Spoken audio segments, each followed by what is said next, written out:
উত্তরাধিকার সূত্রে পাওয়া ধ্বংসপ্রাপ্ত অর্থনীতি পুনর্গঠন এবং সুশাসন প্রতিষ্ঠার প্রত্যয়ে জাতীয় সংসদে দাঁড়িয়ে একগুচ্ছ জনবান্ধব সংশোধনী প্রস্তাব আনলেন প্রধানমন্ত্রী তারেক রহমান। বর্তমান বাজেটকে জাতি পুনর্গঠনের বাজেট আখ্যা দিয়ে দেশের অর্থনীতি পুনরুদ্ধার ও সুশাসন প্রতিষ্ঠায় সরকারি ও বিরোধী উভয় পক্ষকে ঐক্যবদ্ধ হওয়ার আহ্বান জানান তিনি। বিগত স্বৈরাচারী সরকারের আমলের দুঃশাসনের কথা স্মরণ করে প্রধানমন্ত্রী বলেন, অতীতের লুটপাটের কারণে পুঁজিবাজার ও ব্যাংকিং খাতে চরম বিপর্যয় নেমে এসেছিল। এই খাতগুলোকে দীর্ঘমেয়াদী বিনিয়োগের কার্যকর প্ল্যাটফর্ম হিসেবে গড়ে তুলতে সব ধরনের শৃঙ্খলা ফিরিয়ে আনার ঘোষণা দেন সরকার প্রধান। বিদেশে পাচার হওয়া লক্ষ কোটি টাকা দেশে ফিরিয়ে আনার বিষয়ে সংসদকে আশ্বস্ত করেন প্রধানমন্ত্রী।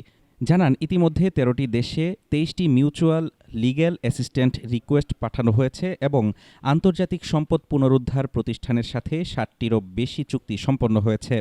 শিক্ষা ও কর্মসংস্থানেও এসেছে বড় ছাড়।